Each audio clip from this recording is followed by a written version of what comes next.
मोदी और उनके आने के बाद जो चीन के रिश्ते हैं वो 3 शब्द में डिफाइन हो रहे हैं। मोदी सरकार ये समझ नहीं पा रही है कि वो इस दोनों सुपर पावर के बीच में संतुलन कैसे बैठाए। भारत को चीन के साथ ऐतिहासिक रिश्ते बनाने पड़ेंगे, तो फिर भारत का जो आर्थिक विकास है वो पूरी तरीके से कमजोर पड़ जाएगा। मैं बार बार कह रहा हूं कि जयशंकर एक नॉन पॉलिटिकल फॉरेन मिनिस्टर है। हम अपने को तो विश्वगुरु के तौर पर पेश करने की कोशिश करते हैं, लेकिन हम चाइना का 1/5 भी नहीं है। अगर आप ये नहीं करेंगे तो आप देश का लगातार नुकसान करेंगे। रिश्ते कैसे डिप्लोमेटिकली बेहतर करना है ये सीखना पड़ेगा, और मुझे नहीं लगता कि जयशंकर ये करने के लिए एक काबिल बनते हैं।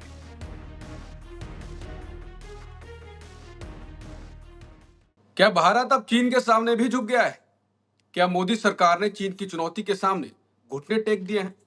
विदेश मंत्री एस जयशंकर की हालिया चीन यात्रा और राष्ट्रपति शी जिनपिंग से मुलाकात ने एक बार फिर भारत चीन संबंधों पर बहस छिड़ दी है। जयशंकर ने दावा किया कि दोनों देशों के संबंध सुधर रहे हैं, लेकिन क्या यह बयान जमीनी सच्चाई से मेल खाता है? कांग्रेस का आरोप है कि मोदी सरकार चीन को खुश करने की कोशिश कर रही है, जबकि चीन पाकिस्तान को हथियार दे रहा है। भारत के खिलाफ ऑपरेशन सिंदूर से सीधे शामिल उसमें रहा और हमारे सैनिकों की गश्त तक रोक रहा है। चीन न केवल हमारी सीमाओं पर दखल दे रहा है, बल्कि हमारी अर्थव्यवस्था को भी झकझोर रहा है। हमको चारों तरफ से घेरने की कोशिश भी कर रहा है। फॉक्सकॉन जैसे निवेशकों को वापस बुला रहा है, रेयर अर्थ मेटल्स और जरूरी संसाधनों को निर्यात रोक रहा है और हमारी निर्भरता का फायदा उठा रहा है।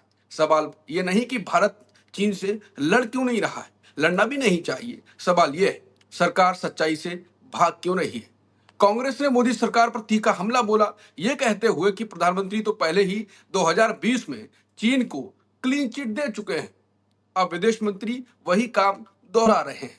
कांग्रेस ने मांग की है कि विदेश मंत्री और प्रधानमंत्री भारत की जनता को विश्वास में लेकर चीन के मुद्दे पर विस्तार से बहस कब करेंगे। अब सवाल है कि क्या वाकई भारत के प्रधानमंत्री अब संसद में चीन पर बहस से क्या वो डरते हैं? सवाल सिर्फ जयशंकर और मोदी पर नहीं है। सवाल यह है, क्या देश की जनता अब भी आंख मूंद कर भरोसा करती रहेगी जब चीन हमारी जमीन, हमारी सुरक्षा और हमारी अर्थव्यवस्था तीनों पर वार कर रहा है? अब वक्त है खुली बहस का, साफ जवाबों का और एकजुट रणनीति का। क्या चीन अब सिर्फ पड़ोसी नहीं, वो एक खुली चुनौती बन चुका है? नमस्कार, मैं हूं अंकुर और आप देख रहे हैं सत्य हिंदी का खास कार्यक्रम आशुतोष की पैनी नजर, जहां आशुतोष जी खबर की खबर लेकर असली खबर बताते हैं। अब वो बताएंगे इस मुद्दे पर कि असली खबर क्या है, कौन झुक रहा है और कौन रणनीति अपना रहा है। आशुतोष जी। देखिए अंकुर जी, ये कौन झुक रहा है, कौन घुटने टेक रहा है, इस बहस पे थोड़ी देर बाद में आते हैं। पहली बात यह कि भारत और चीन के बीच का जो रिश्ता है और नरेंद्र मोदी के आने के बाद से इसको 3C से डिफाइन कर सकते हैं: कंफ्यूजन, केओस, कंपल्शन। मोदी और उनके आने के बाद जो चीन के रिश्ते हैं वो 3 शब्द में डिफाइन हो रहे हैं: कंफ्यूजन, केओस, कंपल्शन। कंफ्यूजन किस बात को लेकर है? कंफ्यूजन इस बात को लेकर यह है कि क्या भारत चीन के साथ दोस्ती कर सकता है जबकि वो अमेरिका के बहुत करीब रह सकता है। यह कंफ्यूजन है कि क्या करे भारत, कि अमेरिका दुनिया का सबसे बड़ा देश है, सबसे पावरफुल देश है, लोकतांत्रिक देश है। चीन भी दुनिया का दूसरा सबसे बड़ा देश है, आर्थिक तौर पर बहुत मजबूत देश है, सैनिक तौर पर भी बहुत मजबूत देश है, टेक्नोलॉजिकली भी बहुत मजबूत देश है, और आज की तारीख में वो चीन लगातार अमेरिका को चुनौती दे रहा है। तो मोदी सरकार ये समझ नहीं पा रही है कि वो इस दोनों सुपर पावर के बीच में संतुलन कैसे बैठाए और किसके साथ करीब रहे, किससे दूर रहे। यह कंफ्यूजन उसके दिमाग में है। इसलिए आपने देखा होगा कि वो अमेरिका जाते हैं और अमेरिका जाकर डोनाल्ड ट्रंप के लिए वोट मांगने की कोशिश करते हैं, हाउडी मोदी करते हैं और इस तरीके से प्रोजेक्ट करने की कोशिश करते हैं जैसे भारत और अमेरिका बिछड़े हुए दोस्त हैं और वो अब गले मिल गए हैं और अब फिर कभी नहीं बिछड़ेंगे। और उसके बाद आप देखिए किस तरीके से ट्रंप की अमेरिका भारत के साथ, मोदी सरकार के साथ बर्ताव करती है। आपने वो तस्वीर भी देखी होगी जिसमें चीन के राष्ट्रपति शी जिनपिंग को नरेंद्र मोदी झूला झुला रहे और दूसरी तरफ क्या हो रहा है कि चीन जो है वो गलवान में आके हमारे सैनिकों के साथ मारपिटाई करता है, हमारे सैनिकों की जानें जाती हैं और एक बहुत मिनी छोटा सा युद्ध हो जाता वहां पे। ये तो कंफ्यूजन है कि क्या करें। केओस किस बात को लेकर है? केओस इस बात को लेकर यह है कि जब आप देखते हैं कि ऑपरेशन सिंदूर हो रहा है, उसमें जब आपको पता चलता है कि चीन पूरी तरीके से पाकिस्तान के साथ है, आपके जो तमाम सैन्य अधिकारी हैं, जो आपके डिप्टी आर्मी चीफ है राहुल सिंह, जनरल राहुल सिंह, वो कहते हैं 81% जो हथियार है, हार्डवेयर है पाकिस्तान के पास, वो चीन दे रहा।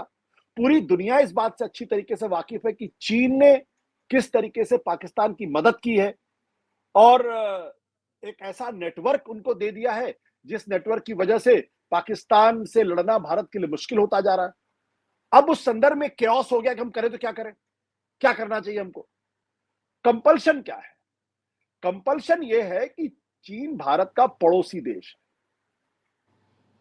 चीन के साथ भारत की सीमाएं लगी हुई हैं, हजारों किलोमीटर की सीमा लगी हुई है।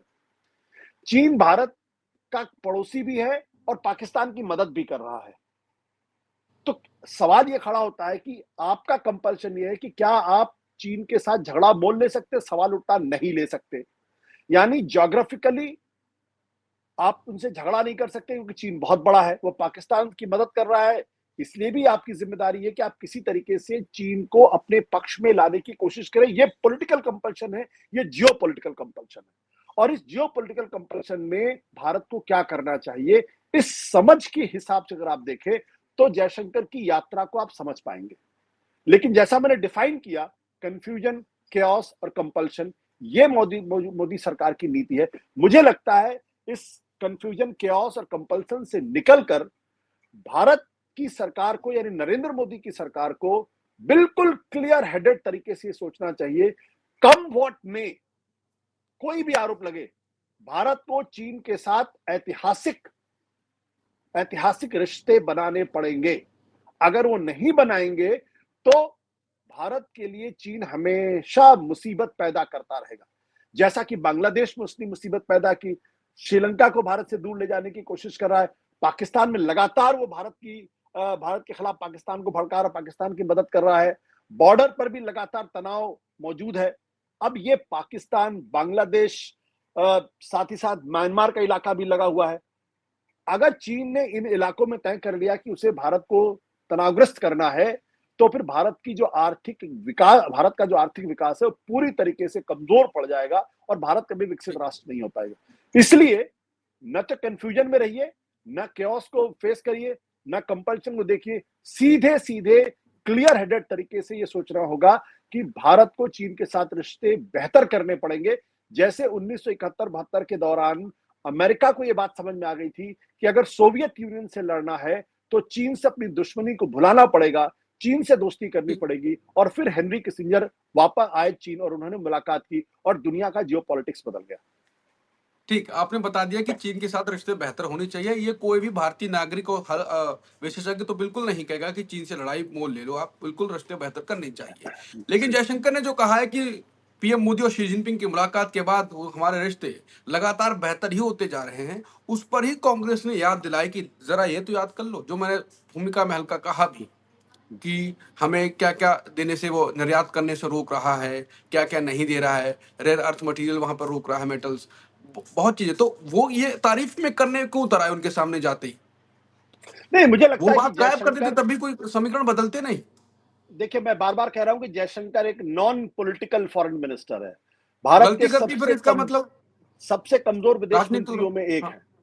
तो अब अगर वो ये कहेगा कि शी जिनपिंग से मुलाकात के बाद भारत और चीन के रिश्ते बेहतर हो रहे हैं, तो कौन मानेगा इसको? अभी कितने दिन हुए, कितने महीने हुए, 100 दिन भी नहीं हुए जब हमारी पाकिस्तान के साथ झड़प हुई ऑपरेशन सिंदूर में, और दुनिया ने देखा हाँ, किस तरीके से चीन पाकिस्तान की मदद कर रहा था। और अगर आप बिल्कुल। उस संदर्भ बताने की कोशिश करेंगे भारत चीन के रिश्ते बेहतर हो, तो कौन आपकी बात को मानेगा? सब कहेंगे यार ये तो पता नहीं क्या हास्यास्पद बात कर रहे हैं। मैं ये तो नहीं हाँ, कहूंगा झूठ बोल रहे हैं, लेकिन हास्यास्पद बात कर रहे हैं। हम्म, इसलिए मैंने कहा कि मुझे लगता है कि जो भारत की विदेश नीति है उसमें दो टूक बातें होनी चाहिए। पर्दे के ठीक, पीछे जो बातचीत हो रही है उस बातचीत में बिल्कुल स्पष्ट तौर पर भारत को चीन को स्पष्ट करना चाहिए कि हम आपके साथ दूरगामी दीर्घकालीन रिश्ते रखना चाहते हैं, हम आपके साथ किसी तरीके का तनाव नहीं रखना चाहते हैं, हम दोनों दुनिया के बड़े सुपर पावर बन सकते हैं। अतीत में हम दोनों दुनिया के बड़े आर्थिक सुपर पावर थे, और अगर दो सिविलाइजेशन अगर साथ साथ हो जाएंगी तो दुनिया में कोई भी तीसरी ताकत जो है वो ना तो आपका सामना कर पाएगी ना मेरा सामना कर पाएगी। इसलिए ऐतिहासिक तौर पर यह जरूरी है कि चीन और भारत रिश्ते हो। ये दृष्टि उन्हें चीन को बेचनी पड़ेगी और उनको बताना पड़ेगा कि आप अमेरिका से टैरिफ वॉर कर रहे हैं, भारत भी अमेरिका से टैरिफ वॉर में फंसा हुआ है। भारत का 140 करोड़ की आबादी है, और ये आबादी जो है वो एक बड़े मार्केट के तौर पर है, और भारत और चीन दोनों मिलकर अपने व्यापारिक संबंधों को बेहतर करके बेहतर रिश्ते रख सकते हैं। ये दृष्टि बेचनी पड़ेगी, और उसमें यह कहने की बिल्कुल कोई जरूरत नहीं कि सी जिनपिंग और मोदी के साथ रिश्ते बेहतर हो रहे हैं, क्योंकि देखिए चीन पर भरोसा नहीं कर सकते, ये भी एक सच्चाई है। पर जवाहरलाल नेहरू ने माओ पर भरोसा किया था, और तब हिंदी चीनी की बातचीत की गई थी, नारे लगते थे। भारत ने चीन को यूनाइटेड नेशन में सिक्योरिटी काउंसिल का परमानेंट मेंबर बनने में मदद की थी, लेकिन जब दलाई लामा भागकर भारत आए और भारत ने दलाई लामा की मदद की, उसके बाद 1962 में भारत और चीन के बीच में रिश्ते खराब हुए और लड़ाई हुई। तो प्रश्न इस बात को लेकर ये कि इस अतीत को सामने रखना चाहिए, लेकिन क्लैरिटी होनी चाहिए। मुझे दिक्कत ये लगती है, क्लैरिटी नहीं है। हम अपने को तो विश्वगुरु के तौर पर पेश करने की कोशिश करते हैं, लेकिन हम चाइना का 1/5 भी नहीं है, ना सैनिक ताकत में, ना ही आर्थिक ताकत के तौर पर, ना ही टेक्नोलॉजी के तौर पर। हमें अपनी कमजोरी का एहसास होना चाहिए। हमारी कोशिश ये होनी चाहिए कि हम चीन के साथ शांति का माहौल रखें, और इस शांति के माहौल में भारत की आर्थिक सैनिक प्रगति को लगातार बढ़ाते रहें बिना किसी तनाव के। वो तनाव पाकिस्तान के साथ भी नहीं होना चाहिए, वो तनाव चीन के साथ भी नहीं होना। अगर आप चीन को साथ लेते हैं तो फिर पाकिस्तान से तनाव ऑटोमेटिकली न्यूट्रलाइज हो जाएगा। आप रूस भी आपके साथ आके खड़ा हो जाएगा। आज की तारीख में रूस भी आपके साथ खड़ा नहीं हो, पाकिस्तान के साथ गया हुआ, क्योंकि चीन उसके साथ खड़ा हुआ है। तो समझदारी इसमें है कि कभी कभी सिर झुकाकर चीन जैसे देश के सामने अपने रिश्ते बेहतर करिए। अगर आप ये नहीं करेंगे तो आप देश का लगातार नुकसान करेंगे। ठीक, आप सिर झुकाकर जो आपने कहा, अब वो तो लग रहा है कि क्योंकि आपकी कई जब विदेश नीति की बात होती है तो ये बात तो जरूर हमेशा आती है कि भारत की विदेश नीति घरेलू राजनीति से प्रभावित पूरी तरीके से होती है। आप लगातार राहुल गांधी और विपक्षी नेताओं पर, खासकर राहुल गांधी कांग्रेस के वरिष्ठ नेताओं पर ये आरोप लगाते रहते हैं कि आपके एक हिसाब से आप चीनी एजेंट हो, आप चीन के लिए काम करते हो, वो लगाते रहते हैं। अभी ऑपरेशन सिंदूर का जिक्र आपने किया, तब चीन की आपने इमेज क्या बनी पूरी जनता के सामने कि चीन पाकिस्तान की मदद कर रहा था, और इस बीच आप ये ऐसा कर रहे हैं, अब चीन से आप बेहतर संबंध बनाने की कोशिश कर रहे हैं। हर आदमी के मन में यही बात आ गई कि आप झुक गए। मोदी की छवि, जो विश्वगुरु की आपने बात कही, वो पहले ट्रंप के खिलाफ चल रही थी, सरेंडर चल रहा था, अब शी जिनपिंग के सामने सरेंडर चलेगा। इमेज छवि तो ध्वस्त ही हो चुकी है एक हिसाब से देखा जाए तो। देखिए, सवाल सरेंडर का, विपक्ष तो लगातार मीन मेख निकालेगा। आम जनता क्या सोचेगी? आम जनता को आपने इतना प्रभावित तो दिमाग कर दिया उसका। हाँ, देखिए, एक बात समझना पड़ेगा। विपक्ष का बुनियादी काम है सरकार को लगातार कटघरे में खड़े करना। अगर विपक्ष ये काम करना बंद कर देगा तो देश में तानाशाही आ जाएगी, अधिनायकवाद आ जाएगा। और लोकतंत्र में ही विपक्ष एक्टिव होता है और सरकार से सवाल पूछता है, तानाशाही में तो नहीं पूछता। भाई, हर चीन में किसी की हिम्मत जो शी जिनपिंग सवाल पूछ ले, है वहां पे कोई विपक्ष नहीं है। तो विपक्ष है तो भारत में लोकतंत्र है, विपक्ष नहीं है तो भारत में लोकतंत्र नहीं। इसलिए ये जो लोग तर्क देते हैं कि विपक्ष लगातार सरकार की आलोचना करता रहता है, ये ऐसे लोग दरअसल अपनी सोच में तानाशाही। अब दूसरा प्रश्न क्या है? ये जो भारतीय जनता पार्टी के लोग हैं, उनसे जुटे हुए लोग हैं, जो लगातार लोगों को चीन समर्थक बताने की कोशिश करते हैं, ये दरअसल भारत का सबसे ज्यादा नुकसान कर रहे हैं। जो मीडिया के अंदर जो लगातार ये चलता है कि देखिए ड्रैगन को तो हाथी ने पटक दिया, भारत के सामने तो चीन कांप रहा है, सी जिनपिंग को पसीने छूट रहे हैं। ये निहायत ही मूर्ख, बेवकूफ किस्म के पत्रकार और चैनल इस तरीके की बातें करते हैं। कोई भी समझदार आदमी इस बात को अच्छी तरीके से जानता है, जो एस जयशंकर ने कहा कि भाई चाइना तो बहुत बड़ी अर्थव्यवस्था, हम तो बहुत छोटी अर्थव्यवस्था है। हाँ। तो लेकिन भारत सरकार को हिंदुस्तान के इन टेलीविजन चैनल्स, इन पत्रकारों को बैठा के समझाना चाहिए कि आप रोजाना इस तरीके की बातें करके भारत का नुकसान कर रहे हैं, क्योंकि चीन लगातार इस बात को ऑब्जर्व करता है। उसको लगता है कि ये सारा प्रोपेगेंडा भारत सरकार के इशारे पे चीन के खिलाफ किया जा रहा है, चीन के खिलाफ माहौल खराब किया जा रहा है। बिल्कुल उसी तरीके से जब धारा 370 हटाई गई, तब अमित शाह ने जो संसद के अंदर बयान दिया, उसने भी चीन को नाराज किया कि अब तो हम हम्म, जो है और इलाके भी अपने साथ कब्जा कर लेंगे, लड़ाई से पीओके को हाँ, लेकर है। इस तरीके के हम्म। बयानबाजी, जैसे कि आप लगातार जितना आप बांग्लादेशियों के खिलाफ बोलते हैं, उतना ही आप बांग्लादेश को आप नाराज करते हैं। बिल्कुल। ये सब चीजें कहने की नहीं होती। आपको लगता है कि देश के अंदर बांग्लादेशी आ गए, देश की राष्ट्रीय सुरक्षा को नुकसान कर रहे हैं, आप उनको आइडेंटिफाई करिए और पर्दे के पीछे बांग्लादेश की सरकार से बात करिए, उनको डिपोर्ट कर दीजिए। अगर आप उसको राजनीतिक मुद्दा बना के वोट लेने की कोशिश करेंगे, तो बांग्लादेश से आपके रिश्ते लगातार खराब होंगे और उसका नुकसान भारत और को हो झेलना रहे हैं, पड़ेगा। बिल्कुल, और यही इसलिए हो रहा मेरा है, ये यही मानना, नेपाल। और एक हाँ, चीज और अंकुर, एक बात और है, सिर झुकाकर चलने का ये अर्थ नहीं होता कि आप अपने स्वाभिमान के साथ समझौता कर रहे हैं। बिल्कुल, सिर बिल्कुल, झुकाने का अर्थ होता है कि आप विनम्रता पूर्वक अपने रिश्तों को बेहतर करना चाहते हैं। बिल्कुल, आपको ये चूज करना है कि आपको अगले 25 साल में चीन के बराबर आना है और उसके लिए चीन से शांति जरूरी है, या आप बिल्कुल, रोज खड़े होकर आप गाली गलौज करें और उसके बाद चीन लगातार आपको तंग करता रहे और आपकी अर्थव्यवस्था नीचे घुस जाए, 140 करोड़ लोगों की स्थिति कमजोर हो जाए।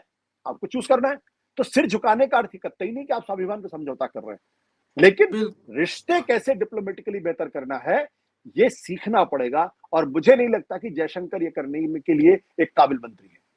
बिल्कुल, सिर झुकाने का बिल्कुल ये मतलब नहीं है कि आप स्वाभिमान के साथ आपकी चोट पहुँच रही है, और डिप्लोमैटिक तरीका भी हो सकता है बिल्कुल संबंधों को सही करने का। ये आपने आम आदमी के रिश्तों के संबंधों में बात कर दी और फिर डिप्लोमेसी वाली बात भी कर दी। कुल मिला के बात यही है कि जो मोदी लगातार चीन के खिलाफ वो जो एंकर्स लगातार वहाँ पर उनके पत्रकार बैठ के या अमित शाह का ज़िक्र किया, जो भारत की घरेलू राजनीति है वो प्रभावित करती है बांग्लादेश, नेपाल, श्रीलंका, पाकिस्तान तो पहले से, और चीन। कुल मिला के भारत की विदेश नीति घरेलू से जो राजनीति से प्रभावित होती है। और अब एस जयशंकर ने चीन से मुलाकात तो की है शी जिनपिंग से। अब यह है कि रिश्ते बेहतर क्या हो पाएंगे। पिछली बार झूला खाया था, उसके बाद उसने क्या हमको खिलाया, अपने सैनिक घुसेड़ के हमारे यहाँ घुसपैठ करी। अब चीन से संबंध अच्छे बनेंगे और बरकरार रहें तो हमारे भारत का ही फायदा है। लेकिन चीन की चालबाजी और मोदी अपनी छवि और घरेलू राजनीति के चक्कर में, वोट पाने के चक्कर में विदेश नीति को तबाह ना कर दें, ये भी एक सवाल खड़ा होता है। अब भविष्य में क्या होगा वो भी हम आपको बताएंगे, वीडियो बनाएंगे, चर्चा करेंगे, और बाकी विषयों पर भी चर्चा हम करते रहते हैं। तो इसके लिए आप सत्यम जी को सब्सक्राइब करें, अगर कर लिया है तो और अच्छी बात है, और बेल आइकॉन का बटन भी दबा दें। और सत्यम जी का एक ऐप है, उस ऐप पे जाएं, खबरें पढ़ें और वीडियोस भी देखें। नमस्कार।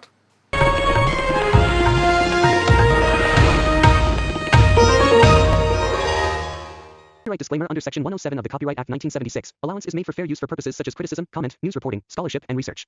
Fair use is a use permitted by copyright statute that might otherwise be infringing.